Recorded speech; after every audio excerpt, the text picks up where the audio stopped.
हो जाएगा तब तक कोई सवाल ही पैदा नहीं होता कि हम इधर से निकले। इसका आंसर लिखने को आना चाहिए, मतलब आना चाहिए।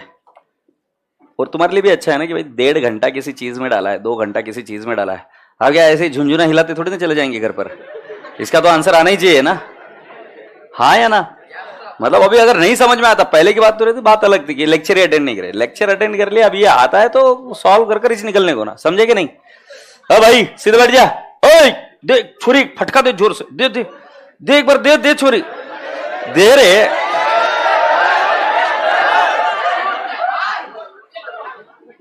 वो हंस रहा है अंदर के अंदर, दिख रहा है क्या? आहा, ये उसको तबीयत ठीक नहीं है क्या उसकी? तबीयत ठीक नहीं है उसकी? क्या हुआ? सॉरी सॉरी, ए फिर मत देने का, अच्छा किया छुरी। ये कमीना आदमी है वो, कमीना। किसी दिन तेरे को भी चक्कर आएगा और गुड न्यूज नहीं रहेगी।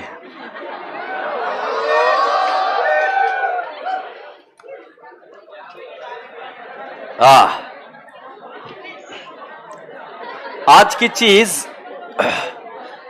चीज मुझे लगता है कि मेरे लाइफ में बहुत बड़ा इंपैक्ट कर चुकी है। देख लो आपको चीज का इंपैक्ट आता है क्या।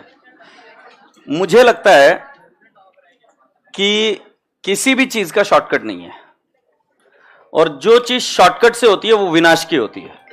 निर्माण का काम शॉर्टकट से नहीं होता, ऐसा मुझे लगता है। फोन उठा रहे। So for example I would like to explain कि फॉर एग्जाम्पल अर्थक्वेक आया, विनाश झटके में हो जाएगा। बाढ़ आई, विनाश झटके में हो जाएगा। तुमको डैम बनाने का, it is gonna take its own sweet time. Anything which happens in super fast manner, I have seen more likely and more largely that it is the sign of devastation. It is not the sign of creation. You tell me anything which you create in the shortest possible time, quickly, does it in the majority case lead you to the success or failure? Let's take an example. You qualified your BCom by studying 1.5 day. So, I am sure that you got a degree. But if you go in the core content, have you developed or you have degraded? Because the expectation towards life has been like, कि short में करो और चीजें मिल जाएगी. Those people are super duper rich in my perception, those who have been investor for long time. Day traders, I have seen that they have incurred so many losses. Jua, another shortcut to success. I have seen so many people who have lost their whole of their earnings जुए में. Have you all realizing what I am saying? So, इसके अंदर एक चीज है, उसको बोलते हैं हम सत्य, सच। मतलब कई बार ऐसे लोग बोलते हैं कि यार आज से तू मेरा दोस्त नहीं है, आज से तुम मेरे पापा नहीं हो, आज से तू मेरा बेटा नहीं है। नहीं, ऐसी बातें करते हैं लोग। तेरा मेरा कोई संबंध नहीं है आज से, ऐसी बातें सुनी होगी ना। मेरे को इतने चमन लगते नहीं है, मतलब था ना। तुम बोलते हो कि for example you love somebody and then there is something, the reason being you parted. तुम बोलते मेरा एक दूसरे के साथ कोई संबंध नहीं। What nonsense is this? संबंध नहीं है मतलब क्या? था ना। You are friends together, right? He is your father, right? You are his son, right? तो एक चीज होती है सत्य, इसको हम बोलते हैं सत्य। इसको झुटला नहीं सकते आप, कुछ भी कर लो। तुम मानते नहीं हो, बात अलग है, that is a different story, but then it can not be denied, it has to exist. So the सत्य यह है कि आपके ऊपर, because you have taken the birth on the mother earth, right? You have taken the birth here in the nature. All the nature's law are going to be applicable to you. All the nature's law. So what are the nature's law? Let's understand this slowly and steadily. Any child which is born premature, before 9 months, he'll have health issues. If you want to have shortcut there, you cannot have a shortcut. If you want to grow a tree, you cannot have a shortcut. You'll have to take care of it for a little longer period of time. Any creation which happens cannot be a shortcut. Either you can steal somebody's creation, that is a different story. तुम किसी की चुरा सकते हो creation, वो बात अलग है, बट क्रिएट खुद से करना है, it can not B a shortcut. So 2 dogs है, एक डॉग है who is living in the freedom on its own, and there is another dog who is there at home. Make sense? So you tell me, जो घर पर कुत्ता है उसको खाना खाने के लिए कोई संघर्ष नहीं करना पड़ रहा है, he is getting the food. तो but what price he has paid for that? He has paid the price of his freedom. That's the price you pay. कभी भी घूमने नहीं जा सकता, समय टू समय पर खाना खाना, ये वो सब चीजें related to it. And if you see about the other dog who is outside, he has its freedom, but he has to earn his bread on its own. Shortcuts will destroy something for sure. Whenever it is super fast, boys and girls, in anything, even in relationship, in anything, whenever it is super fast, know that there are more chances that it will destroy you or it will destroy a part of you. If anything is happening on its own pace, on its own scale, trust me, it's gonna take you to the correct step, correct linings, correct दिशा में आपको ले जाएगा. ये बात हमेशा ध्यान में रखना, ठीक है? तो अभी इसके बाद में जब आप पढ़ाई करोगे तब कैसे करना? शॉर्टकट जब भी आएंगे, तुमको लगता है कि तुम पास हो जाएंगे, नहीं, it is the way towards the destruction. Fast bomb explode होते हैं, क्रिएट नहीं होती कोई चीज फास्ट. चीजें खराब फास्ट होती है. आम को बनने के लिए बहुत समय लगता है. एक बार तोड़कर अगर वो खराब होने लगे, खराब 2 दिन में हो जाएगा. बनने के लिए समय ज्यादा लगता है. लाइफ को बनने के लिए समय ज्यादा लगता है, डिटीरियोरेट होने को समय नहीं लगता है. एक डिजीज, ट्यूबरक्लोसिस या कोई डिजीज जब आपको होता है, तो जो बॉडी आपने बनाई है बचपन से लेकर अभी तक, तो वो मेहनत रहेगी 20 साल की, 50 साल की, बट वो खराब होने में टाइम 6 महीना काफी है. खराब चीजें फास्ट होती है, अच्छी चीजें will take lot of time. ये नियति का नियम है. अब आप इस नियति के नियम को समझ जाओगे तो आपको अच्छी चीजें कैसे पाने का ये पता चल जाएगा. उसमें पेशेंस रखना ही पड़ता है. There is no other option. Okay, thank you.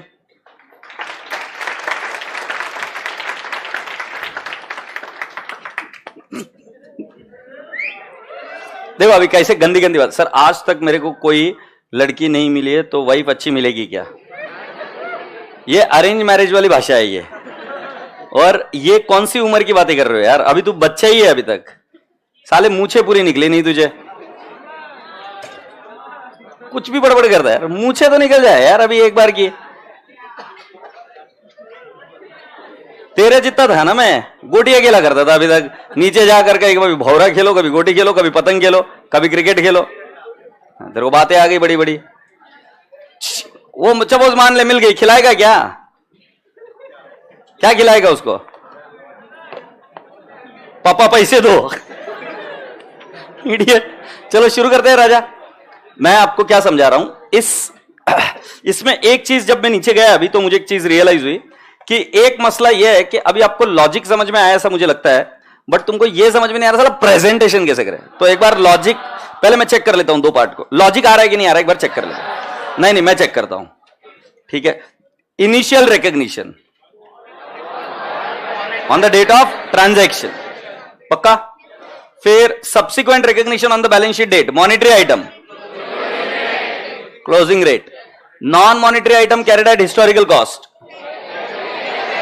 Rate existing on the date of acquisition or fair value.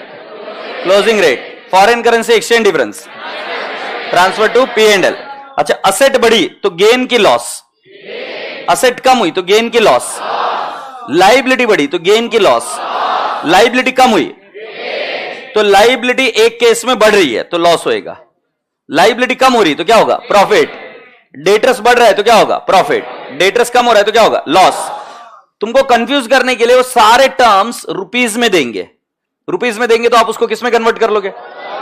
Dollar में कन्वर्ट कर लोगे. एग्रीड. अब कुछ बच्चों को ये कंफ्यूजन हुआ कि सर पिछला क्वेश्चन आपने जर्नल एंट्री में किया, ये वाला क्वेश्चन जर्नल एंट्री में क्यों नहीं किया? सिंपल सा कानून है इसके लिए. अगर आप ध्यान से देखेंगे तो आपको तीनों रेट्स नहीं दी हुई है. उन्होंने ऑलरेडी रिकॉग्नाइज किया ऐसा बोला है. देखो जरा, डेटर्स एग्जिस्टेड. डेटर्स था, जैसे ये वाला क्वेश्चन है ना, क्वेश्चन नंबर 5 देखो जरा एक बार. इसके अंदर हमने एंट्री क्यों नहीं करी?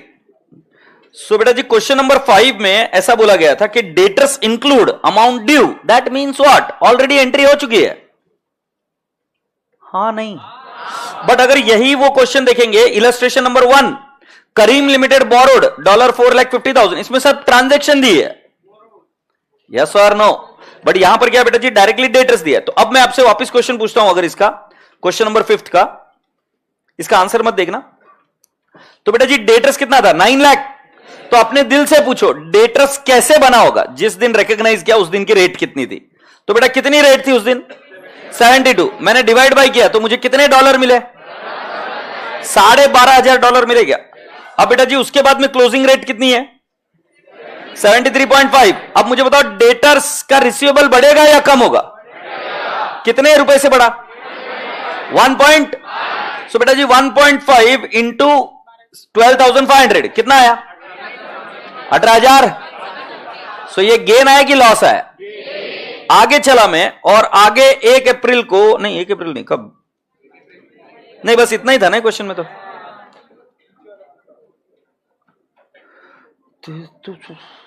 अच्छा इसमें 1 अप्रैल को, ए भाई बराबर हो गया क्या। अच्छा दूसरा, long term loan taken on 1 April amounting to ₹75 lakh. बेटा अभी अमाउंटिंग टू ₹75 लाख मतलब उन्होंने कन्वर्ट कर दिया ना ऑलरेडी। बेटा डॉलर टर्म्स में कितना है, जब लोन लिया था तब रेट कितनी थी, 72.5। आपने क्या किया, 75 लाख डिवाइड बाय 72.5, कितना लोन हुआ, 1,03,448, स्वीकार है। फिर राजा बेटा जी आपने रिपेड किया, कितना रिपेड किया, ₹5 लाख। उस दिन रेट कितनी थी, 70.5। तो आपने क्या किया, 5 लाख डिवाइड बाय 70.5 कितना आया, 70। तो बैलेंस कितना बच गया, 96,356। लेट मी आस्क यू, तुमने रिकॉर्ड कितने में किया, एक को शुरुआत में डे 1 को 72. बेटा तुमने रिपेड कितने में किया, 70.5 किया। प्रॉफिट हुआ कि लॉस हुआ, बुद्धि नहीं लगाने का ना, डायरेक्ट प्रॉफिट हुआ कि लॉस हुआ, कैसे प्रॉफिट हुआ, लाइबिलिटी रिकॉर्ड करी थी 72.5 पर, बट पेमेंट करता कितने में कर दिया, 70.5। तो क्या हुआ, प्रॉफिट हुआ। कितने रुपए का प्रॉफिट हुआ, ₹2। 2 इंटू 7092, हाँ या ना, कबूल है। और लास्ट वाला कौन सा था बेटा जी, लास्ट में बचा हुआ बैलेंस पेड नहीं किया था, वो कितने थे, $96,356, यस और नो। बेटा जी क्लोजिंग रेट कितनी है, 73. बेटा जी डिफरेंस कितने का, तुम्हारे बुक्स में कितने में रिकॉर्ड किया था तुमने ओरिजिनली, 72.5 में ना, और अभी कितना हो गया, प्रॉफिट है कि लॉस है, से यस और no, ₹1 dollar multiplied by this.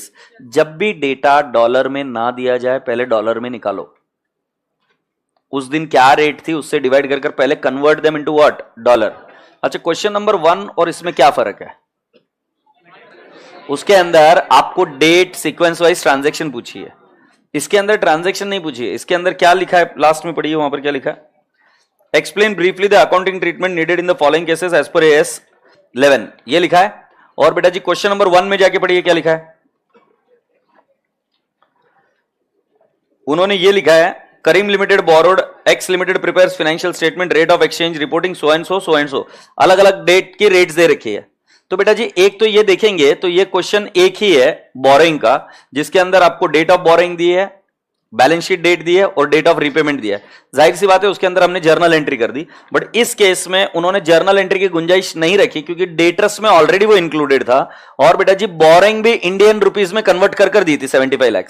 So that is the reason we did not go for journal entry, we are only giving the treatment जो आगे ट्रांजेक्शन होगी, जैसे 31 मार्च को होगा या रीपेमेंट के वक्त होगा, वो सब चीजें। यस और नो सर, फर्स्ट पार्ट में 1419 का रेट कंफ्यूज करने के लिए दिया है क्या, बिल्कुल सही पकड़ा अश्मित राज भाई। जो फर्स्ट क्वेश्चन है ना इधर 5th में, उसमें 72.5 रेट दिया 1 अप्रैल 19 की, चेक करो। एक आधे खरबूजे ने वो रेट इंक्लूड कर ली कि वो कट गया। आपको रेट वही यूज करनी पड़ेगी जो हमने सीखी है। यस और नो, 72.5 वाली रेट सही है कि गलत है, गलत। नाउ एकदम शांति से क्वेश्चन नंबर 6 के पास आओ, 6 के पास आओ। 6 करने की कोशिश करिए आपने, बेटा फॉर्मेट में करा दूंगा, चिंता नहीं करो। ABC limited, Indian company, obtained a long term loan from WW Private Limited, a US company, amounting to rupees 30 lakhs. My first earnest request to this intelligent class, will we make journal entry और will have to give the treatment, क्योंकि ये loan की entry already हो चुकी है। अच्छा, अगर हम यूएस से लोन लेते हैं तो वो डॉलर में होगा कि रुपीज में होगा? बट उन्होंने रुपीज में दिया, इसका मतलब उन्होंने ऑलरेडी कन्वर्ट कर लिया है क्या?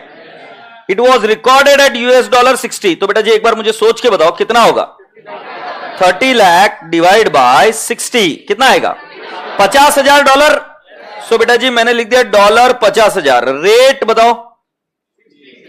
60। कौन सी तारीख को बेटा जी? जिस दिन भी बोरो किया। The exchange rate on the balance sheet was 31 March was how much?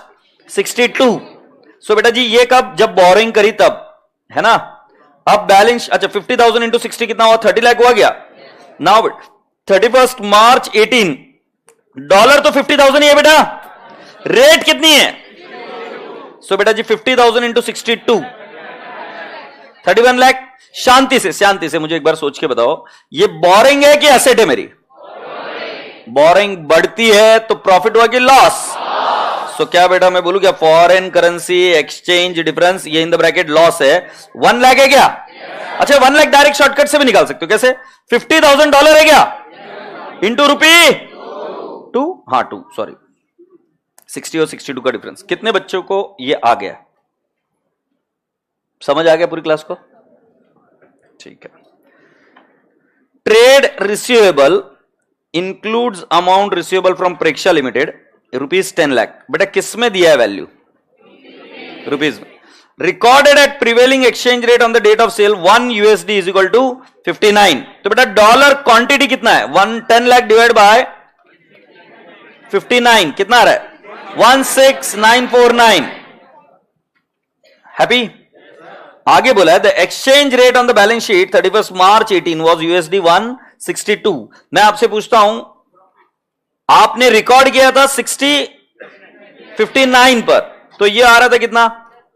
10 lakh. और बेटा जी अब कितने में आ रहा है? 16949 मल्टीप्लाइड बाय 62 कितने रुपए से बढ़ गया? 3 से बढ़ा है क्या? सो लो कैलकुलेटर पर इंटू 3। बेटा जी मेरे हिसाब से गेन आ रहा है, गेन 50,847। 50,847। हैप्पी? ए रसगुल्लो, अभी ये छोड़ो, अपने को आंसर तो पता चल गया कि लिखते कैसे, ये लिखते नहीं, आंसर निकालते कैसे। अभी एक बार लिखने की कोशिश करते हैं। सो बेटा जी फर्स्ट केस क्या लिखेंगे? एज पर AS 11 लिख पाएंगे? नहीं लिख पाएंगे, ऐसा नहीं, अब मेरे साथ बोलने की कोशिश करो तो लिख लोगे। As per AS 11 effects of changes in foreign currency exchange rates, right? अब मुझे बताओ पहला किसके? बोरिंग के बारे में क्या? सो बताओ मुझे क्या करेंगे? All the monetary items are reported as on the balance sheet date at closing rate and resultant exchange difference will be transferred to where? P&L account. Happy? तो बेटा जी क्या बोरिंग और डेटर्स दोनों ही मॉनेटरी आइटम है क्या? पक्का?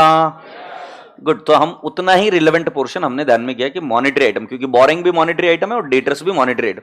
तुम्हें पूरा लिखना है तो हम कैसे लिखेंगे? Initial recognition as the date of transaction, alternatively average rate can be used, monetary item at the closing rate, non monetary item carried at historical cost will be taken at the rate existing on the date of acquisition and non monetary items carried at fair value should be taken at closing rate. सही है? But इतना सब कुछ लिखने की जगह पे क्या डेटर्स मॉनेटरी है, क्या बोरिंग्स मॉनेटरी है, दोनों को किस पर रिकॉर्ड करेंगे? Closing rate. और एक्सचेंज डिफरेंस कहां जाएगा? P&L। अब इसको प्रेजेंट कैसे करते हैं? तो बेटा जी पहले आएगा डेट, फिर आएगा पर्टिकुलर्स, फिर क्या आएगा आपका? डॉलर क्वांटिटी, फिर एक्सचेंज रेट, फिर amount in rupees.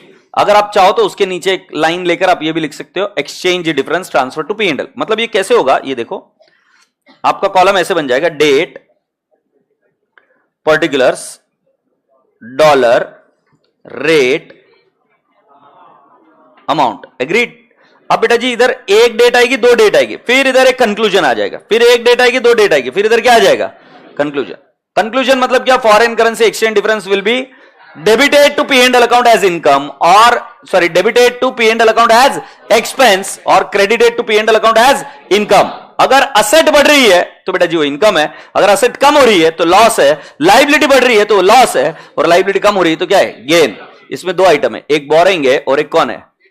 Debtors. Boring बढ़ रही थी या कम हो रही थी? तो बेटा जी वो foreign currency exchange difference profit है कि लॉस है? वो लॉस बोलेंगे और दूसरा वाला क्या बोलेंगे? गेन। इनकम है क्या डेटर्स में? सो बेटा जी, क्या मेरे बच्चों को आंसर समझ में आया क्या? वाह। Let me ask you to do one more homework exam question. क्या बेटा? ये वाला क्वेश्चन करते है क्या आपको, जो अभी पिछला? Please come down to the yellow question number 4। Yellow question number 4।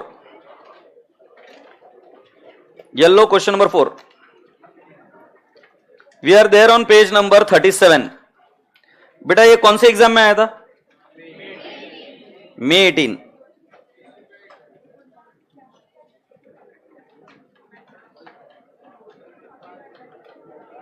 मुझे आवाज नहीं चाहिए।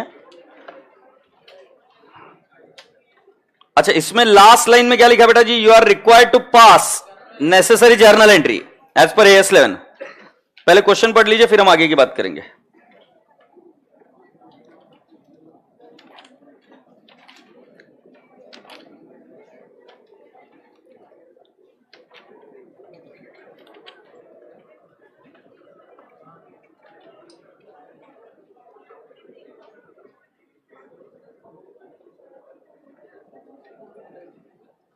कितनी खड़ू से रहे तू, व्हाइट कलर की छोरी।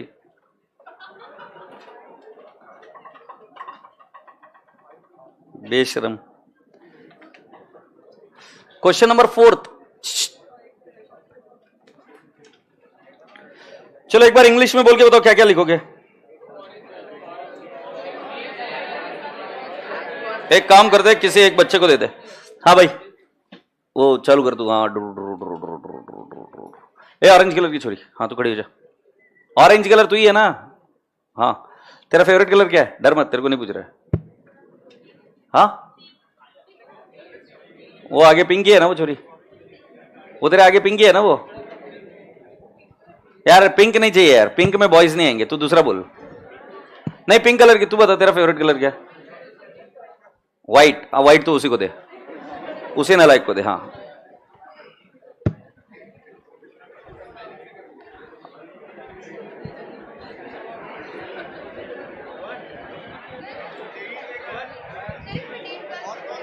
कौन सी डेट गलत लिखा है? पहला 1 जैन होगा।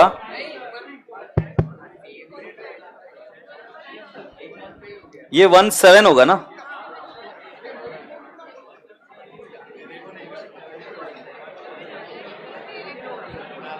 ये 1 जैन होगा रे।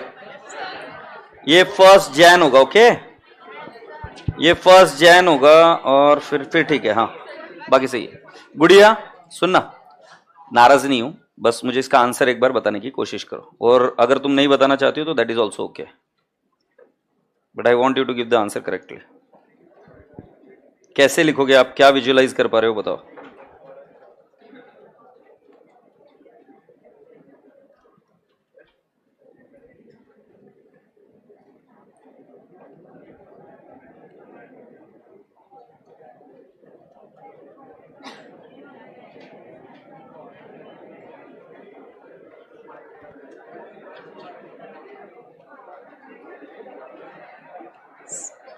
गुड़िया बोलेगी क्या आंसर? हाँ सर, बोल रही हूँ। बोल बेटा।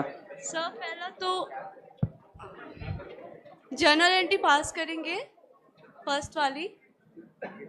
मैं सुन रहा हूँ बेटा, बोलो। 1 जनवरी की। और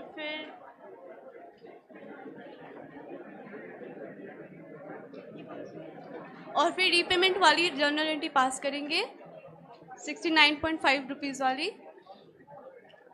डिफरेंस जो होगी उसकी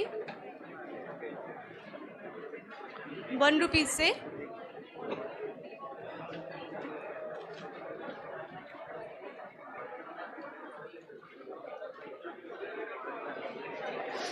भाई ये क्या बोल रही है, मुझे समझ नहीं आ रहा है। सर जर्नल एंट्री पास करने का डेट जर्नल एंट्री करेंगे, शुरुआत डायरेक्ट जर्नल एंट्री से करेगी? थेरी भी लिखेगी कुछ? हाँ तो बोल, वो थेरी क्या लिखने वाली है? कहीं आंसर नहीं लिखा हुआ, तेरे को ऐसे ही बोलना पड़ेगा अभी। हाँ तो चालू करो अभी। As per AS 11। हाँ, effective change in foreign exchange current rates initial transaction, all the पढ़ तो अच्छे से ले। हाँ मैं थोड़ी नर्वस हो गई। मतलब अच्छा ठीक है, बात ही खत्म हो गई फिर। नहीं मैं बोल रही हूँ। हाँ बोलो। All the transactions are recorded as per the rate existing on the date of transaction. फिर alternatively average rate can be used if there is Significant fluctuation. significant fluctuation Very good. in exchange rate. Very good. Go ahead. And then subsequent change in Subsequent recognition. हाँ balance sheet date की monetary item वो record होगी closing date पे। Very good. और फिर non monetary वाली होगी fair market value की होगी क्लोजिंग डेट पे, और हिस्टोरिकल कॉस्ट वाली होगी डेट। ठीक है, रिजल्टिंग एक्सचेंज डिफरेंस कहाँ जाएगा? क्या सर? रिजल्टिंग एक्सचेंज डिफरेंस कहाँ जाएगा बेटा? पीएनएल में जाएगा। इसकी फर्स्ट एंट्री बेटा जी अभी एक बार साथ में ट्राई करेंगे। यस तू माइक पर बोल और बाकी के बच्चे ऐसे ही बोलेंगे, अगर गलत बोली तो सबको समझ में आ जाएगा। पहली एंट्री क्या होगी बेटा जी? ABC limited borrowed. सो आप मुझे बताओ क्या एंट्री होगी? Bank to borrowing. What multiplied by what? 5 lakh multiplied by 68.5। कबूल है? मुझे सेकंड एंट्री बताओ। अच्छा मुझे बताओ ये क्या हुआ? ये बोरिंग बढ़ रही है कम हो रही है? बढ़ रही है। प्रॉफिट हुआ कि लॉस हुआ? करके बताओ entry. Foreign currency exchange difference to borrowing 5 lakh multiplied by 1 5 lakh. हाँ लास्ट वाली एंट्री बता दो। बोरिंग। अब बोरिंग मेरे बुक्स में कितने में खड़ी है? 69.5 या 68.5? So can I not write down? तुम बोलो, मैं क्यों बोलूं? Borrowing account debit what multiplied by what? 5 lakh multiplied by 69.5 to cash oblique bank. नहीं, what multiplied by what? 5 lakh multiplied by 70। Balancing figure कहां है? डेबिट में। प्रॉफिट या loss? Foreign currency exchange difference that would be 5 lakh multiplied by 0.5 and that will be 2,50,000। अरे राजा ये 5 लाख का exchange difference था और ये 2.5 लाख का बोलते हो? आ जाएगा। अच्छा एक नवंबर 23 के पेपर में एक क्वेश्चन आया था, ठीक है, ये 5 मार्क का है। मैं क्या बोल रहा हूं सेठ सुनो ना, मैंने आज AS11 बहुत छोटा सा पार्ट समझा है, एक पार्ट, बट तुमको ये तो मेरी बात माननी पड़ेगी कि मैं उस कोर चीज को हाथ में लगाता हूं कि जो रिपीटेडली और सबसे कोर पार्ट है वो AS का, और फिर हम उसकी रिपीटेडली प्रैक्टिस कर रहे हैं। तो कितने एग्जाम क्वेश्चन करा लिए मैंने? 4 तो करा लिए। अब ये देख रहे हो, और एक चेक करते। Karna Limited, an Indian company, has the following foreign currency transaction during 22-23. College ध्यान दे। 1 जुलाई को imported goods from Try Limited, a German based company, amounting to rupees 30,96,000 breathe in। कौन सा कीवर्ड मिला? मुझे नहीं मिल रहा। कौन सा कीवर्ड? ते बशी गए थे गांव भर ठुमके लगाते हुए। और कौन सा कीवर्ड है? कोई तो बोला इधर क्या? रुपीज में डेटा दिया है। तो तुम्हारे पास डॉलर है क्या? नहीं। तो डॉलर अगर निकालना है तो हमें डिवाइड करना पड़ेगा कौन सी रेट से? 1 जुलाई के। तो हम नीचे गए, 1 जुलाई की रेट क्या? 1 July 1 euro is equal to how much? 86। तो कितने यूरो हुए एक बार लो? 30,96,000 डिवाइड बाय 86। 36,000 यूरो हुए क्या? ये यूरो ही होते ना रे? गुड। क्या मैं गया नहीं? मेरे को मालूम नहीं। 1 October 22 imported plant and machine from Lucy, a German based company, for euro 18,500। The amount was paid on the date of import itself. ये एक अच्छा काम कर दिया। प्लांट एंड मशीनरी का रीपेमेंट कब कर दिया? जिस दिन बाय किया उसी दिन पेमेंट कर दिया। 1 अक्टूबर की रेट है क्या? 1 अक्टूबर कितना है? 88। तो बेटा जी ये plant and machinery euro 18,500 into 88 है क्या? At the rate of 88। हाँ ठीक है, तुमको ये मल्टीप्लाई कर भी मजा आ रहा है, ठीक है। ओ पेंडी 16,28,000 आ रहा है क्या? बधाई हो प्रभु। बात ऐसी है, 1 दिसंबर को exported good on credit to Cream limited, German based company, amounting to, कौन सा कीवर्ड है? आहा आहा, कौन सी रेट? पहले रेट बता दे, फिर वो कर लेना। कौन सी? 84 है क्या? सो बेटा 50 लाख। मैं गलत बोला क्या कुछ? नहीं, 84 ही लेना है ना। तुम चिल्ला कितने क्यों है यार साले? 60,000 यूरो है क्या भाई? अच्छा, इसमें से कौन सी ट्रांजैक्शन, पहली वाली ट्रांजैक्शन उधार की है क्या? हाँ या नहीं? और दूसरी वाली ट्रांजैक्शन उधार है कि कैश है? और तीसरी वाली ट्रांजैक्शन उधार है कि कैश है? तो कौन सी ट्रांजैक्शन बैलेंस शीट में रहेगी? जैसे पहली वाली ट्रांजैक्शन में आपकी एंट्री हुई परचेसेस टू पार्टी, हाँ नहीं? तो इसमें क्रेडिटर्स बैठेला है, और ये क्रेडिटर्स कितने का था रे? ये एट द रेट ऑफ 86 का था क्या? और ये वाला तो सेटल हो गया था 88 पर, और ये 60,000 वाला कितने में? 84 में। और ये क्या है बेटा जी? एक्सपोर्टेड, मतलब ये डेटर्स बैठा हुआ है eight the rate of 84। Say yes. Now do we have closing rate? 1 euro is equal to what? 90। मैं पूछूं जिले लाई, आपका क्रेडिटर बढ़ रहा है कि कम हो रहा है? तो 36,000 into 4 foreign currency exchange difference to creditors, can I not say 36,000 into 4? Sir ये 4 कहां से आ गया? क्लोजिंग रेट कितने है भाई? 90 पक्का? ए पोटे, इसका क्या करते? ये डेटर्स क्या हो रहा है? डेटर्स 84 का था, कितने में हो गया?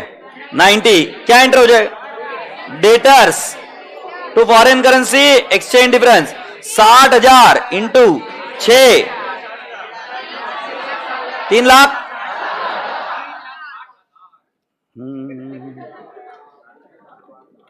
जीने के लिए सोचा ही नहीं। To show value at which above items will appear on the balance sheet, so will you be able to do it? You have to value it at what? Closing rate. To calculate the amount of gain और loss on the above transactions if any. ले मैं बता देता हूं gain और loss. ये कितना? 3,60,000, और ये कितना था भाई? 1,44,000। 3,60,000 माइनस 1,44,000, 2,16,000 का गेन है भाई। स्वीकार है? एक काम करते, इसका मॉड्यूल को कहते हैं आंसर बता दे यार। मॉड्यूल आंसर बताएगी तुमको? ज्यादा लाड़ी जो नको, एक थप्पड़ लगाऊंगा ना, कूं करते बैठे रहोगे उधर ही।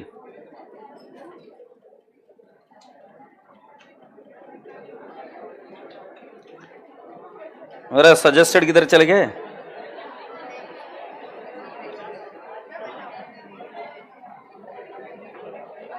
चोरी बातें मत कर, ओ गधेड़ी बातें मत कर।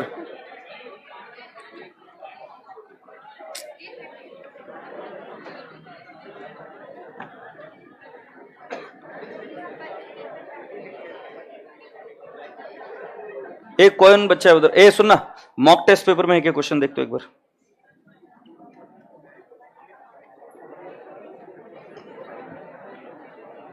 पाजी कितना प्रॉफिट निकाला था?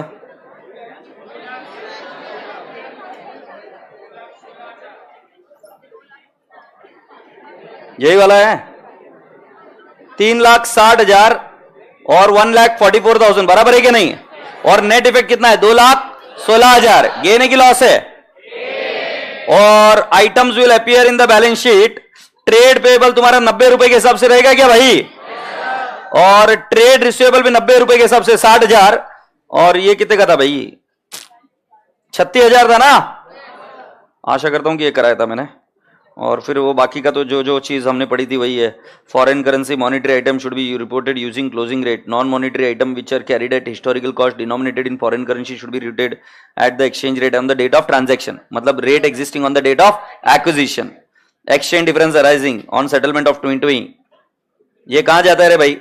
Should be recognised as income and expense in the period in which they arise. मेरी बात सुनते क्या? मेरे को ये आंसर अभी का भी लिख कर पाइए। तुमको लिखना है कि नहीं लिखना है? मैं अगर तुम्हारी जगह होता तो एग्जाम क्वेश्चन है भाई, टूट पड़ता। नहीं तो ये होमवर्क ले लो बेटा, अभी मैं दिखा नहीं पाऊंगा। हाँ मतलब अब करने वाले नहीं है तो ले लो होमवर्क। ये देख रहे भाई, कोई है क्या और एक क्वेश्चन? कौन सा मतलब नवंबर 23? क्वेश्चन नंबर 2, पेपर नंबर 1, उसमें दो थे, एक अकाउंट्स और एक एडवांस अकाउंट्स, उसमें पेपर नंबर 1, अब फिर कांड करना है तो कर लियो। Please come down to the question number 6। We are अरे 6 हो गया था ना ये, ऑरेंज 6 हुआ क्या? कब हुआ? Orange 6, orange 6, orange 6,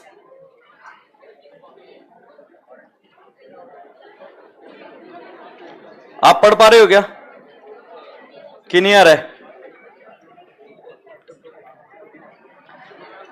PP limited an Indian company acquired long term finance from WW private limited. ये दो बार क्यों पढ़ रहा हूं मैं? Company amounting to ₹40,88,952. The transaction was recorded at the rate of 1 USD is equal to 72. Taking exchange rate prevailing at the date of transaction. Exchange rate on the balance sheet date 31st March 2021 is 73.6. मैं आपसे पूछूं एक बात जिले लाई, आपने boring करी या asset ली? जब आप बोरिंग करते हो, अगर बोरिंग बढ़ गई तो प्रॉफिट या लॉस? एक बार कैलकुलेटर पर मुझे नहीं, कैलकुलेटर पर कैसे, पहले तुम बताओ कौन सा कीवर्ड है? किस में कन्वर्ट करोगे? किससे डिवाइड करोगे? 72। ओके, कर कर बताओ मुझे। 40,88,952 डिवाइड बाय 72 है बेटू, 56,791। बेटे 72 का 73.60 हो गया, तो लाइबिलिटी बढ़ी या कम हुई? कितने रुपए से बढ़ी? 1.6। So can I not say 90,865.6 is my foreign currency exchange loss? हाँ, उतना ही है, मैं तो पहले ही बोलता था। Trade receivable of PP include amount receivable from Preksha to. कौन सा कीवर्ड है? वो WWF को बोलो, उस बच्चे को देख क्या हुआ बेटा, सी कुछ हेल्प चाहिए कि देख उसको। सो 20,150 है क्या? At the prevailing exchange rate on the date of sale, transaction recorded at 1 USD is equal to how much? 73.40। Quantity पता है क्या आपको? है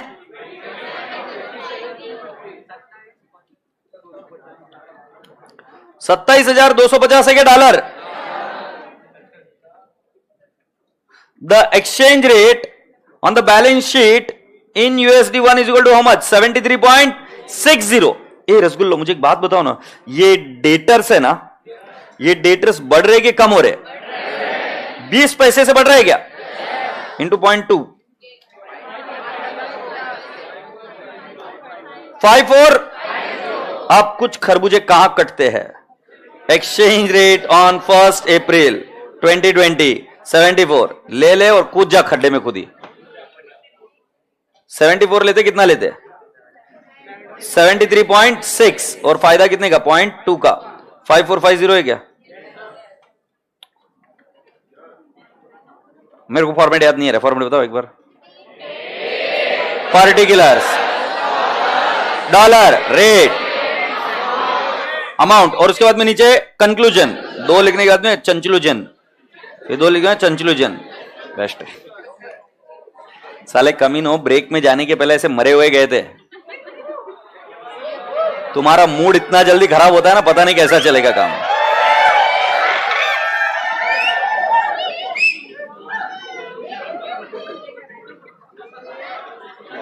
क्वेश्चन नंबर 8, पेज नंबर 42।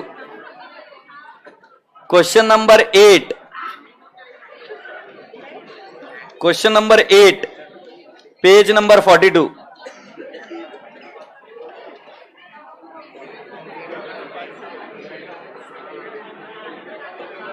क्या हो रहा है उसको? हाँ,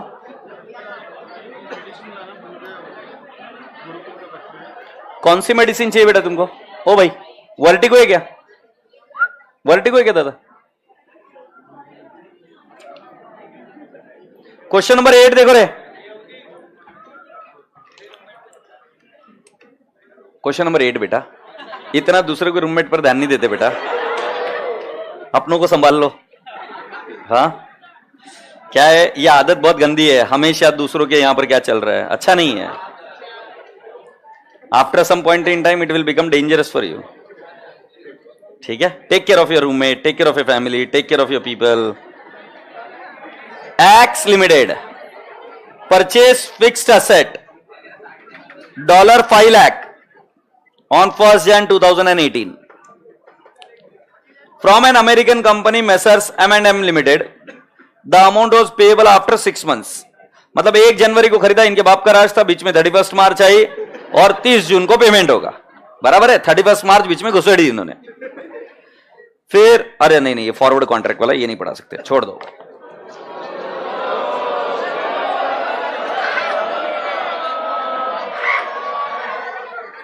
तुझे पता है तेरे जैसा एक बच्चा था बेटा हमारे साथ में भी, वो ऐसी आवाज एक कब निकालता था हमें मालूम है। हाँ, वो जिसने निकाली उसने फर्स्ट टाइम वैसे ही निकाली होगी।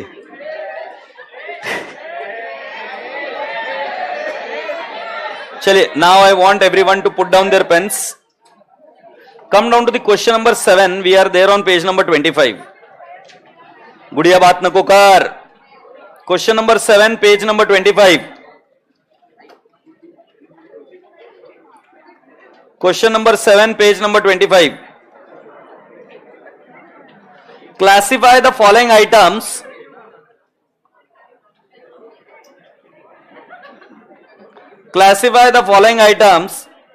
as monetary or non-monetary items.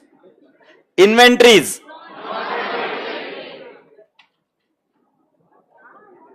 share capital, trade receivable, investment in equity share, investment in debenture, investment in debentures, क्योंकि फिक्स्ड एंड डिटर्मिनेबल होता है debenture, equity share fixed and determinable नहीं। मैं तो चेक कर रहा था, तुम मुझे लगा रटा के बैठे हो उसे। पीपीई क्या बोले, ये गधेड़ा तो मॉनिटरी बोल रहा था, खाले कसम खाले कसम। हाँ, तू मॉनिटरी बोल रहा था कि नहीं बोल रहा था? अच्छा एक तुमको मजे लेने के, एक सेकंड, इसको माइक दे रहे भाई।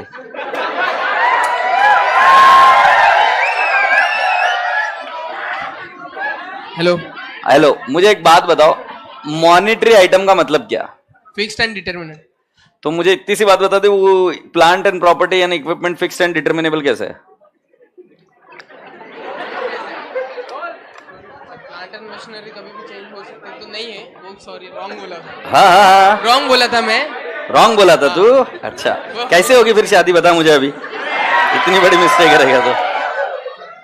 बैठ जा, बैठ जा, मुझे पता है तू कुछ बोलने वाला, बैठ जा भाई, मेरे को डर लग रहा है। बैठ जा चुपचाप अपना लाइक।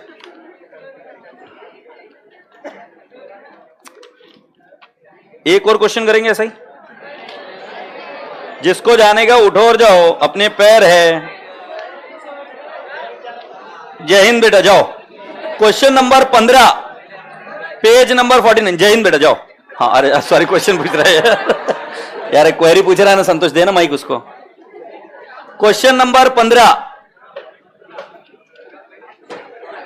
15 का आंसर दे दो रे भाई। पेज नंबर है 49। सर मैं पूछ रहा था कि शेयर कैपिटल नॉन मॉनिटरी क्यों आएगा? जोर से बोल बेटा। नॉन मॉनिटरी क्यों आएगा share capital? Share capital non monetary क्यों है? रिलायंस का शेयर खरीद सकता है? मतलब शेयर मार्केट से खरीद सकता। हाँ, खरीद लेगा। हाँ, ठीक है, अभी उससे तू बोल सकता है कि इतने ही रुपए मिलने चाहिए? मतलब फेस वैल्यू तो बोल सकता हूँ कि इतने तो मिल जाएंगे अगर। अच्छा, मुझे एक बात, आज क्या खाया बेटा? मुझे भी चाहिए। अभी क्या खाया बोलना? खाना खाया। हाँ, खाना खाया। हाँ, अच्छा बेटा, आज धूप में घुमा होगा तो थोड़ा आराम करना। वहां पर आगे शेयर कैपिटल नहीं बोला बेटा, इन्वेस्टमेंट बोला है। नहीं, सेकंड शेयर कैपिटल है। ठीक है, शेयर कैपिटल भी है, तो क्या वो अमाउंट फिक्स्ड और गारंटीड है कि शेयर्स को इतने ही रुपए मिलेंगे? नहीं। मतलब फॉर एग्जाम्पल तू ओनर है, स्वप्निल पटनी ओनर है, स्वप्निल पटनी बिजनेस में खड़ा है एक दिन ऐसे ही, और तू उनका सीए है, तो स्वप्निल पटनी बोलेगा कि मैंने जब बिजनेस चालू किया था फेस वैल्यू पर 1.5 लाख रुपए लगाए। तो तू स्वप्निल सर को बोलेगा ठीक है सर, अब आप जाओगे ना जिस दिन तो आपको 1.5 लाख रुपए देंगे और आप चले जाना। नहीं नहीं नहीं। हाँ यही बोल रहे, तो एग्जैक्टली यही बोल रहा है। तो ठीक है ना, तो उसके लिए किसी को एजुकेशन की भी जरूरत नहीं होगी, ऐसे ही मार डालेंगे तेरे को। तो धंधे में ओनर का जो पैसा रहता है ना वो फिक्स्ड और डिटर्मिनेबल नहीं रहता है। Yes sir. मतलब शेयर कैपिटल का उतना रुपया भी मिलेगा गारंटेड नहीं है। विजय माल्या खुश क्या हो रहा है? क्या क्या जानता है तू उसके बारे में इतनी चीजें? खुश हो रहा है पागल। पढ़ो क्वेश्चन नंबर 15। शेयर कैपिटल कौन सा आइटम है? Trade receivable. बेटा इन्वेस्टमेंट बताया नहीं कमीनों ने किधर है। Investment in gold non monetary, investment in shares non monetary, investment in debentures monetary. समझे क्या? इन्वेस्टमेंट पता नहीं हमें, हमें अज्यूम करना पड़ेगा। ठीक है, डिपेंड्स कौन सा इन्वेस्टमेंट है। अच्छा, इन्वेस्टमेंट को ऐसे हम नॉन मॉनिटरी अभी बोल के रख देंगे, बट इसका आंसर अल्टरनेट आ सकता है। फिक्स्ड एसेट इन्वेस्टमेंट, उन्होंने भी नॉन मॉनिटरी बोला। ए बेटी क्वेश्चन नंबर ये होमवर्क ले ले बेटू। 18 आवाज नहीं चाहिए बेटू। 18 पेज नंबर 52, 18 पेज नंबर 52 और 17 पेज नंबर 51। 17 ट्राई करना कंपलसरी है। 17 और 18 ट्राई कर लेंगे आप? सुनो अभी सर बहुत होमवर्क है। मैंने कब दिया? 2 क्वेश्चन दिए। कौन सा? नवंबर 23 वाला मत करना, छोड़ दे। अपने टेक्स्ट बुक में नहीं, मैं हेडेक नहीं ले रहा। मत करो, छोड़ दो। तुम डायरेक्टली जाना एग्जाम में, समझे? तुम वो लोग हो जो डायरेक्टली शो में परफॉर्म करते हैं, बेस्ट है। आवाज निकालने से कुछ नहीं होता बेटा, परफॉर्म ही करना पड़ता है। ठीक है, तो उसके लिए पहले प्रैक्टिस कर लिया करो। Now I am explaining you what. भाई सुन लो, now I am talking about something called as foreign currency operation. ये बेटा मेरे को अभी समझाने में इसको ज्यादा टाइम नहीं लगेगा, चुपचाप सुन लो, चुपचाप सुन लो। फॉरेन करेंसी ऑपरेशन, बेटा ऑपरेशन का मतलब क्या होता है? तिजायला हे आता काहीतरी बोलणार। ऑपरेशन का मतलब क्या रहता है? ऑपरेशन का मतलब ऑपरेशन। भाई संतोष बातें बंद करा, अभी तू थोड़ा सा माइक दे किसी को, एक एक को पकड़ पकड़ के। ये छोरी बहुत हंसी है, इसको ऑपरेशन का बहुत अच्छा मतलब मालूम है। इस छोरी को ऑपरेशन का मतलब क्या होता है? एक्टिविटीज। ऑपरेशन का मतलब सर्जरी। गुड, करानी चाहिए तुमने भी दिमाग की। ऑपरेशन का मतलब है काटापीटी, काट पीट करना शरीर में।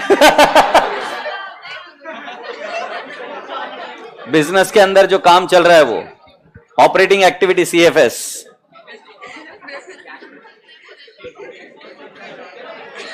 सर मुझे मेरी मेंटल हेल्थ के लिए जल्दी छुट्टी कर दो।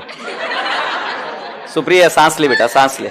और ऐसे जिनको सही में तकलीफ होती है ना मेंटल हेल्थ की, उनको ऐसे बदनाम नहीं करते। तुम्हें पता नहीं कि क्या तकलीफ होती है उनको, तुम्हें सही में अंदाजा नहीं, ऐसे नहीं बात करते, कैजुअली बात नहीं करने का। चला ऐका माझी गोष्ट, मैं तुमको बताता एकदम बहुत भारी चीज। ऑपरेशन का मतलब, आपने अगर section 9 of the income tax act पढ़ा होगा, पढ़ा था क्या? नहीं है तुमको? Section 7 and 9 income deemed to accrue और अराइज इन इंडिया हैं, तो उसके अंदर एक वर्ड था परमानेंट एस्टेब्लिशमेंट। नहीं है? शायद निकल गया होगा, नहीं मुझे भी श्योर नहीं हूं मैं। ऑपरेशन का मतलब क्या, मैं आपको समझाता हूं। ऑपरेशन मतलब it is not a straight transaction, it is a complete setup of the business. It is a complete setup of business. Like for example, यहां पर जिम कितने बच्चे जाते? गुड। तुम प्रोटीन खाते हो? प्रोटीन नहीं। सो जो जो बच्चा प्रोटीन खाता है, कहां से आता है प्रोटीन?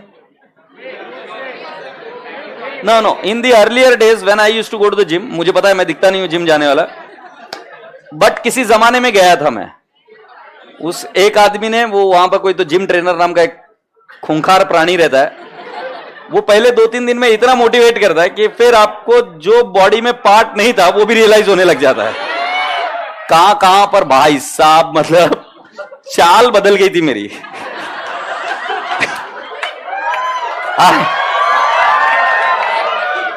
और जिम की, अरे सुनना, मैं AS 11 ही पढ़ा रहा हूं अभी भी। जिम की और एक खास बात होती है, बहुत खास बात ऐसी है कि जब आप जिम जाते हो ना, पहले 2-4 दिन पता नहीं कौन सा भूत सवार होता है तुम पर, तुमको ऐसा लगता है कि आप तो कर लो दुनिया मुट्ठी में।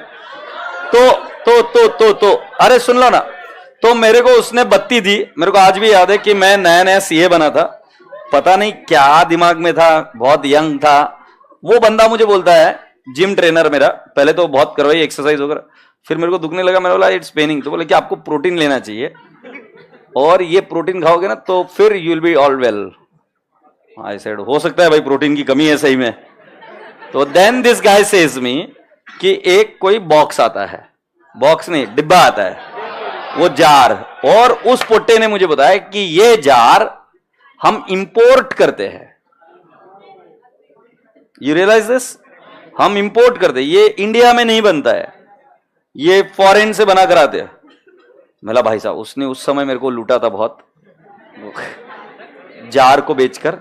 और उसके बाद में घर वालों ने जो हर बार जलील किया है मेरे को कि बस पूछो मत। जिम जाओ तो किसी को बताना मत, ये मेरी पर्सनल आपको सजेशन है। पुणे के पुणे में करो तो खोपचे में कर लेने का, माँ बाप को नहीं बताने का, क्योंकि कभी छूट गई करके ना तो बहुत बैंड बजाते। और पाउडर ऑर्डर लेने कुछ नहीं बताने का, क्योंकि उसके बाद में बहुत ज्ञान देते, तुम कभी बीमार भी पड़ गए ना पाउडर की वजह से ही हुआ होगा। भाई साहब, मेरी माँ ऐसी डॉक्टर बनी थी, खतरनाक खतरनाक माँ डॉक्टर बन जाती फिर। तो आज तक सताया हुआ आदमी हूं मैं उस चीज की वजह से। सर आप ये क्या बता रहे थे? जो अभी थोड़ी देर पहले बताया था वो फॉरेन करेंसी ट्रांजैक्शन थी। There was no operation, there was no business, yes और no? We just did what? A foreign currency transaction. हमने वहां से इंपोर्ट की। तो ऐसे कई सारे लोग होते हैं ना जो इंपोर्ट कर दिवाली के दिन चाइना की, वो चाइना के क्रैकर्स नहीं होते, चाइना की लाइट्स बेच रहे नहीं होते क्या? फायर क्रैकर शिवकाशी के। तो हंस क्या रहा है? कमी ने आंसर इतना थर्ड क्लास दिया है, पिद्दू सा आंसर दिया साले। ससुराल में 7 साल का साला रहेगा ना, उससे बात नहीं कर पाएगा तू। मैं आपको ये बता रहा था, मैं आपको ये बताने की कोशिश कर रहा था कि आप जब कोई चीज इंपोर्ट करते हो, उसमें बिजनेस करते हो, तो फॉरेन करेंसी ट्रांजैक्शन हुआ, ऑपरेशन नहीं। ऑपरेशन क्या होता है अब सुनो। आपका फॉरेन में कोई ब्रांच है तो वहां पर पूरा बिजनेस का एक सेटअप है। आपकी फॉरेन में कोई सब्सिडरी है, मतलब वहां पर आपका पूरा बिजनेस का सेटअप है, मतलब पूरी बुक्स ऑफ अकाउंट्स आपकी अलग हो गई वहां की। से यस। सो बेटा जी, foreign currency operation can be a business first, it is a separate business. ये बिजनेस हुआ क्या? और ये बिजनेस अब्रॉड होता है। Is that okay? सो इसकी बुक्स ऑफ अकाउंट्स अलग होती है, बुक्स ऑफ अकाउंट अलग हो जाती है। तो मैं आपको बताता हूं, it takes character of branch, subsidiary, associate और क्या? Joint venture. और क्या हुआ? ऐसा कोई भी शेप ले सकता है, यस और नो? से यस। भारत में गूगल नाम की कंपनी है क्या? ये सब्सिडरी है फॉरेन गूगल की कंपनी की, यस और नो? भारत में उबर नाम की कंपनी है क्या? ये सब्सिडरी है Uber which is situated abroad, yes और नो? अब मुझे नहीं पता कौन सी कंपनी। मुझे बताओ, भारत में इंस्टाग्राम है क्या? Instagram is a subsidiary of the holding company, yes और नो? मेटा ए रसगुल्ले बच्चों। अब क्या हुआ कि ये भारत में जो भी चल रहे वो क्या है? उनके operation. So it can take character of what? Branch, joint venture, subsidiary और व्हाट? एसोसिएट। एसोसिएट क्या होता है, जॉइंट वेंचर क्या होता है, हम देखेंगे आगे। जब भी सब्सिडरी भी आपको पता है, which wherein we own what? More than 50% of the shares. और ब्रांच क्या होता है बेटा जी? Separate operation, the whole operation business. तो बेटा जी, ये ऑपरेशन का मतलब समझ जाना कि पूरा एक बिजनेस का setup which is outside India. क्या ये बात समझ में आई? अब बेटा जी, ये ऑपरेशंस होते हैं 2 टाइप के। कौन से 2 टाइप के? 2। पहला वाला क्या, इंटीग्रल और नॉन इंटीग्रल। अब इस चीज को पढ़ने का दो तरीका है, एक बहुत ही कॉम्प्लिकेटेड तरीके से और एक बहुत ही सिंपल तरीके से। मैं सिंपल चूज करूंगा। तुमको पता नहीं है कि इंटीग्रल और नॉन इंटीग्रल कब होता है, मालूम है तुमको? नहीं, तुमको सिर्फ इतना मालूम है कि दो टाइप के फॉरेन ऑपरेशंस होते हैं। कौन सा, इंटीग्रल या नॉन इंटीग्रल। अब इंटीग्रल का मीनिंग समझाता हूं। Integral is as good as you are conducting the business there, as good as what, you are conducting the different business there. For example Manish Malhotra, Manish Malhotra ji जब भी अपने माल को यहां से इंडिया से फॉरेन भेजते हैं बेचने के लिए, तो वो सारी चीजें इंडिया से कंट्रोल करते हैं कि वो कितने में बिकेगा, depending upon the exchange rate. वो व्यवसाय अलग नहीं है, इंडिपेंडेंट नहीं है, वो पूरा का पूरा निर्भर करता है। यहां पर मनीष मल्होत्रा जी उसको कैसे कंट्रोल करना चाहते हैं। सेकंड, पीएनजी गाडगिल की एक ब्रांच है न्यूयॉर्क में, क्योंकि तुम्हें पता है भारत की एक खास बात है, हम लोग इतने ज्यादा हो गए कि हम अब वर्ल्ड के किसी भी पार्ट में हम मिलते हैं। या एनी पंजाबी यार, तुम मुझे सच्ची, तुम पंजाबी हो, तुम मुझे बता कनाडा में तुम्हारे कोई ना कोई पहचान के है कि नहीं है? सच्ची सच्ची बता, मुझे कैसे पता, कनाडा में ही है। और तुम्हें रियलाइज हो रहा है मैं क्या बताने की कोशिश कर रहा हूं? तो हम इतने हो गए कि हम हर जगह फैल गए पूरे वर्ल्ड में। चाइना नहीं फैला, चाइना में इतनी ताकत नहीं थी, हम फैल गए। तो जब, सुन तो लो भाई, सुन तो लो ना, अरे सुन तो लो भाई। अब जब हम इतनी जगह पे चले गए तो क्या होता है कि हमारा टेस्ट अभी भी वही है, हमारा ड्रेसिंग स्टाइल, हमारे ज्वेलरीज, वो सब वही है। So when you go in US, US has got so many Indians, and when they have got so many Indians, they would like to have a jewelry which is the design of Indian taste, yes or no? They would like to have the dressing also which is of Indian taste. तो जाहिर सी बात है, इन्होंने क्या किया फिर, PNG वालों ने उधर एक शॉप खोल दी न्यूयॉर्क में, to cater the requirements and needs of those people there local. Agreed. But बेटा जी वो वहां पर इंडिपेंडेंटली कुछ परचेस या सेल नहीं करते वो लोग, सारा माल इंडिया से जाता है और जैसे ही उनको पैसा मिलता है सारा का सारा पैसा कहां भेज देते, इंडिया में। मतलब एक्चुअली अगर देखें ना तो पूरा का पूरा कंट्रोल इंडिया में। वो हुआ इंटीग्रल। नॉन इंटीग्रल कैसे, जेएलआर, जेएलआर टाटा मोटर्स को नहीं पूछता है कितने में बेचू गाड़ी, वो उधर की बोरिंग्स खुद अरेंज करता है, वो वहां की प्राइसिंग खुद करता है, किसको माल बेचना है किसको नहीं बेचना है, कितने में बेचता है, everything is independently decided by home, JLR. Let's take another example, Uber. Bharat में उबर कितने में चलेगा कौन डिसाइड करता है? वो उनके होल्डिंग कंपनी? नो।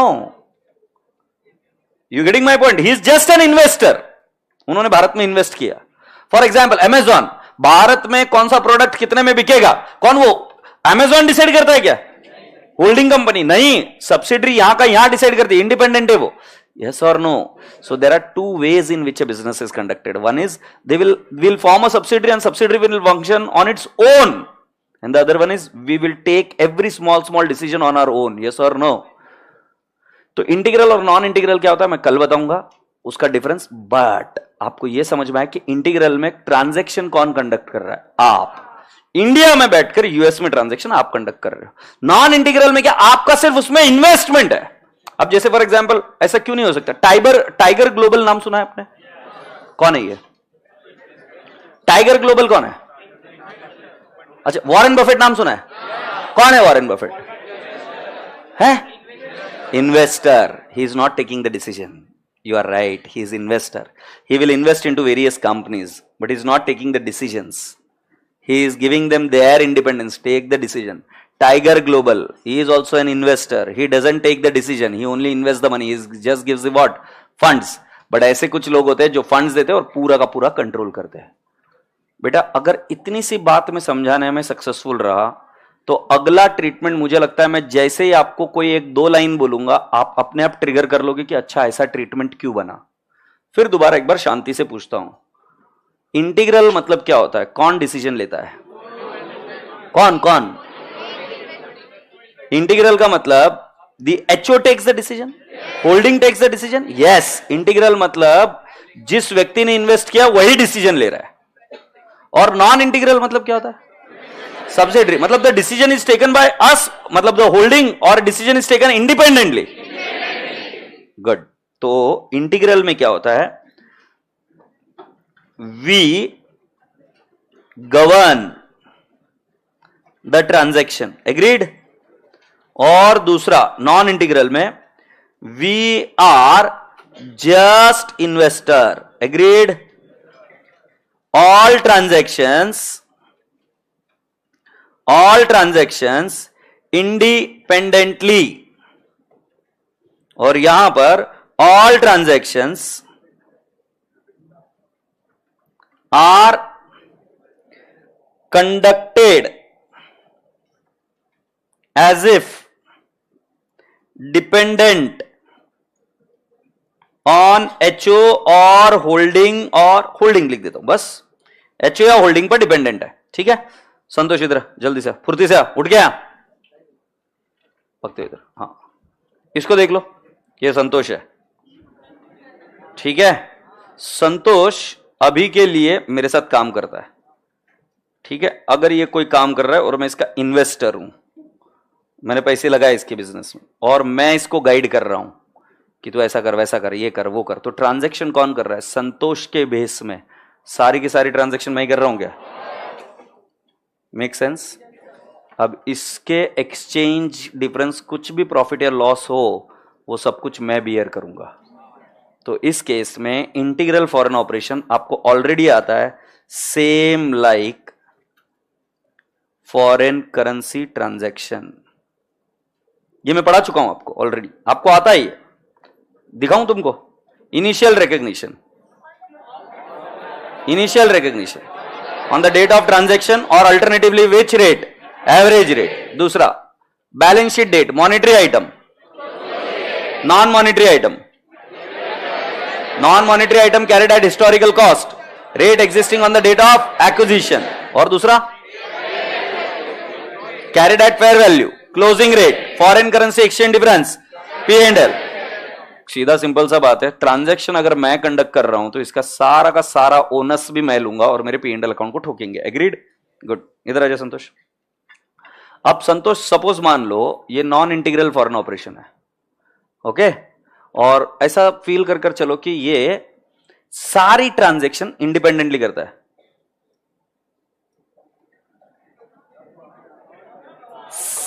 सारी ट्रांजैक्शन ये कैसे करता है?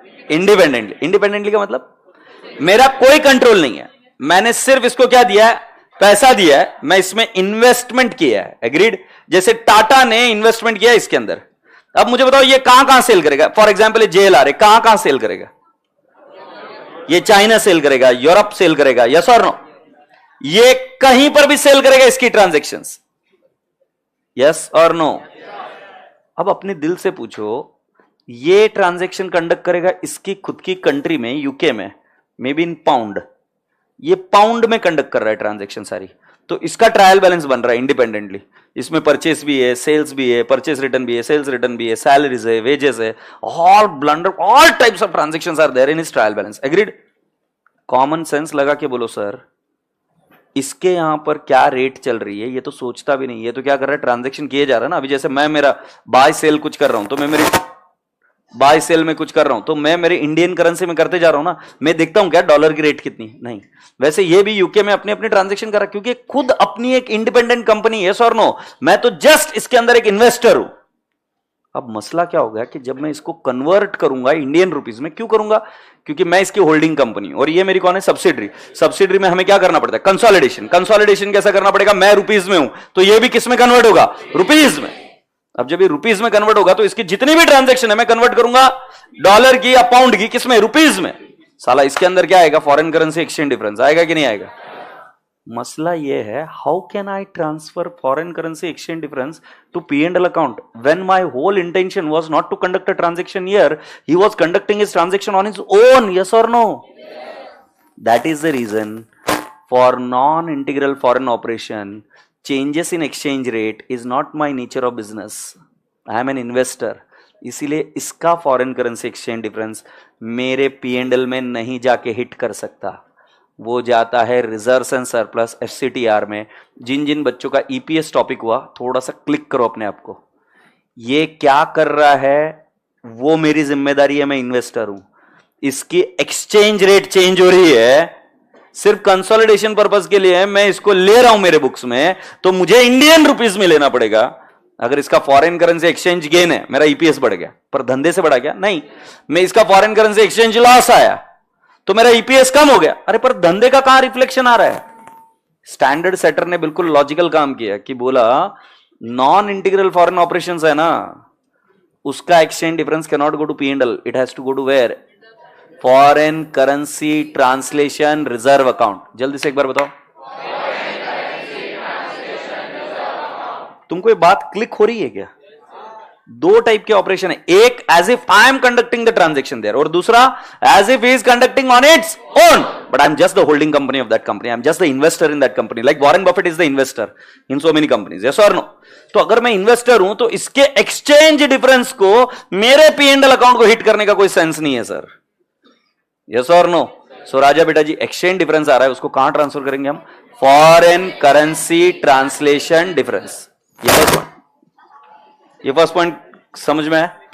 और बैठो बेटा, और जो कोई भी फिक्स्ड असेट है, those also you will take it at closing rate. Fixed asset you will take it at what? ठीक है, तो मैं अभी आपको लिख कर देता हूं, लिखिए मेरे साथ। इंटीग्रल फॉरेन ऑपरेशन और दूसरा वाला कौन सा है? Non integral foreign operation. Integral foreign operation and non integral foreign operation.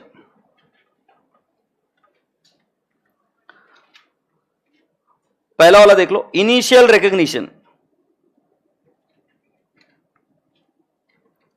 Rate existing on date of transaction, alternatively which rate? Average rate, बोलो हाँ, वेरी गुड। सो ये ट्विंग, कॉपी पेस्ट, सर ये दोनों सेम टू सेम है? Same to same है, मतलब integral में भी वही, नॉन इंटीग्रल में भी वही।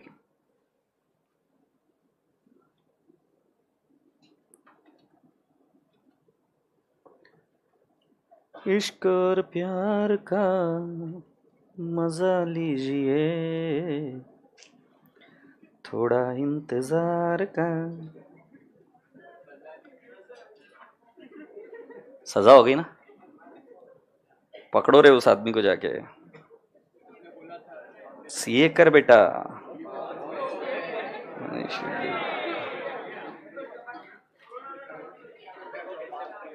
बैलेंस शीट डेट के दिन क्या होता है सुन लीजिए। एक होता है मॉनिटरी आइटम,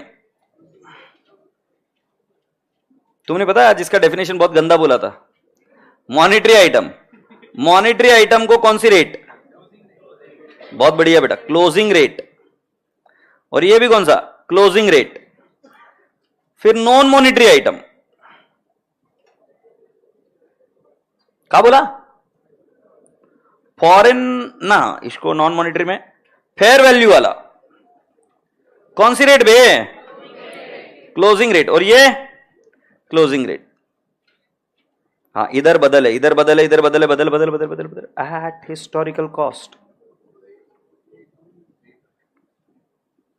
ये rate on date of acquisition, happy, इधर क्लोजिंग रेट। ये सीधा सिंपल है। फिर foreign currency exchange difference,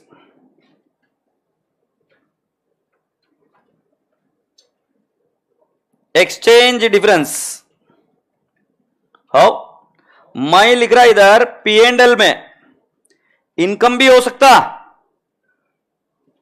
expense भी हो सकता, बोलो बे हाँ। क्या बात है, हिपोपोटामस स्पॉटेड अगेन। और ये कहां जाएगा? FCTR, बैलेंस शीट में। अरे बाबा FCTR का लॉन्ग फॉर्म लिख दे, नहीं तो बाबा को गाली देंगे। बाबा काय करून गेला काय कळत नाही। फॉरेन करेंसी,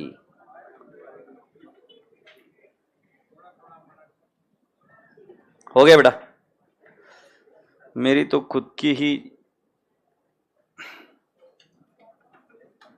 किसी ने लिख लिया हो तो फोटो भेज देना।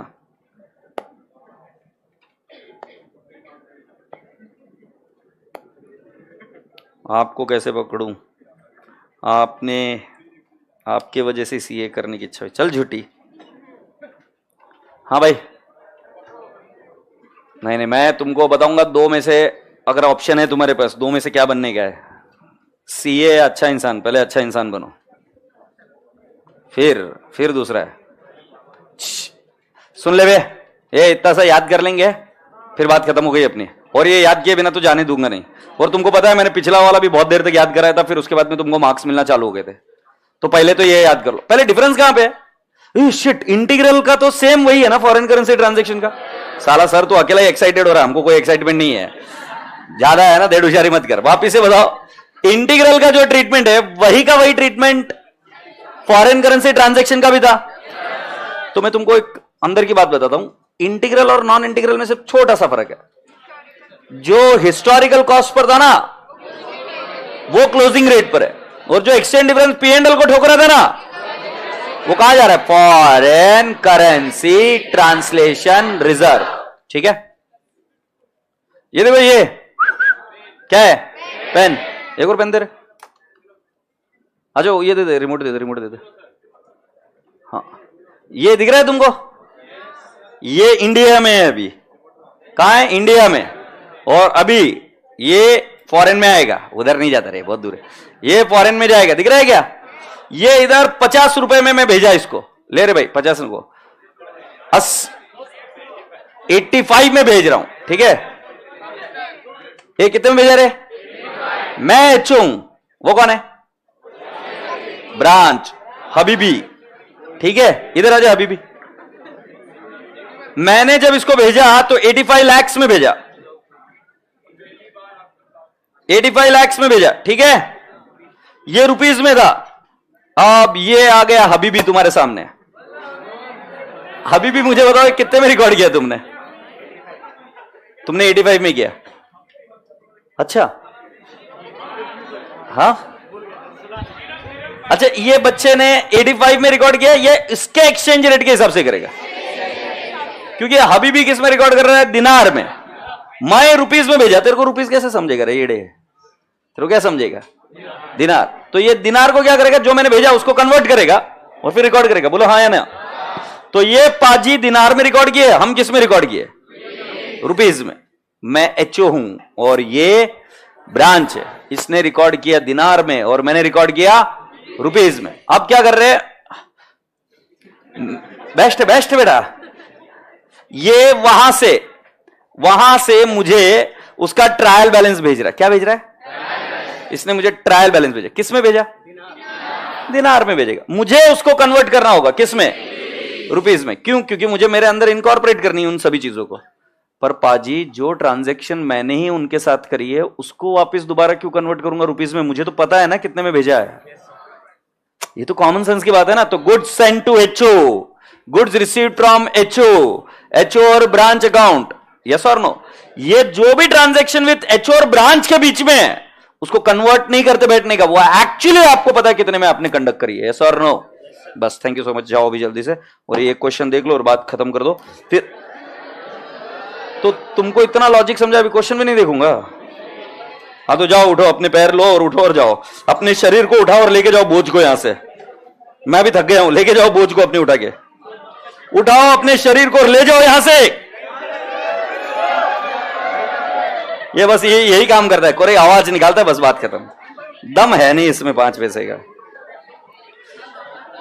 अरे ये क्वेश्चन कब आ गया था? ये क्वेश्चन कब आ गया था? होमवर्क दे दो सर जी। अच्छा सर, मैं किधर जाऊं, मैं तो घर में ही हूं। घर का काम करो बेटा, अभी थोड़ा बर्तन मांजो थोड़े से, तो अपने आप मोटिवेशन मिल जाएगा सीए क्यों करना चाहिए। थोड़े बर्तन मांजो।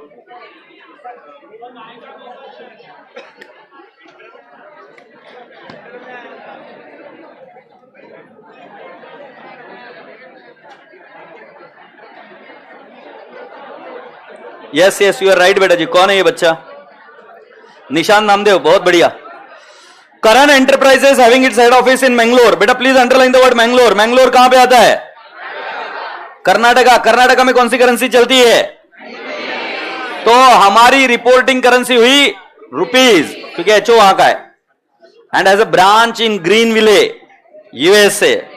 Following is the trial balance on 31 March $19. Okay, अब इधर रुक जा रे बेशरम. अगर ये इंटीग्रल है, कौन है बे? इंटीग्रल. डॉलर को कन्वर्ट करना है रुपीज में, राइट? फिक्स्ड एसेट कौन सी रेट? Fixed asset. अबे इंटीग्रल है तो कौन सा? फॉरेन करेंसी ट्रांजैक्शन के जैसे. फिक्स्ड एसेट कौन सी रेट?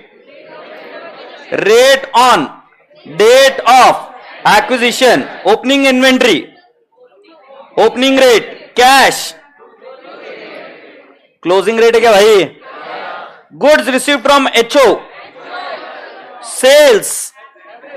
बेटा I am just surprise that you have done this lecture yesterday and you are not able to give me the rates. Sales, purchase, expenses, remittance to HO, actual, head office. Fixed asset were purchased on 1st April 15 और 1st April 15 की rate है 63, तो ये rate जाएगी 63 cess. फिर depreciation. बेटा जी जो fixed asset जाएगा उसी रेट से डेप्रिसिएशन जाएगा 63. क्लोजिंग इन्वेंट्री 700 है. Closing inventory which rate? आवाज नहीं आ रही वे. Closing rate. Goods receive from HO दिया है 185,500, सो 185,500 आएगा क्या ये? और रेमिटेंस 1,62,000, तो बेटा ये 1,62,000 आएगा क्या? और एचओ अकाउंट 2,84,500, ये 284. रसगुल्ले बच्चों, जिन जिन बच्चों को लग रहा है कि मैं फास्ट हूं, ट्रस्ट में I am not at all fast. ये पूरा मैंने कल कराया है, पूरा का पूरा मैंने कराया है. समझे? कल एक लेक्चर था, याद है? उसके अंदर मैंने कुछ और तरीके से बताई थी चीजें, शॉर्टकट से. ऐसा ठीक है. सो राजा बेटा जी क्वेश्चन नंबर 3 अगर मेरी बात मानो तो प्लीज कर लेना. क्वेश्चन नंबर 3 मेरी बात मानो तो कर लेना.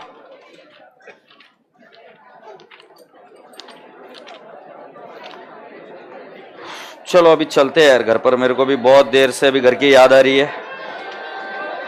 तुम बाय बाय बोलो पहले मेरे को. और क्वेश्चन नंबर 3,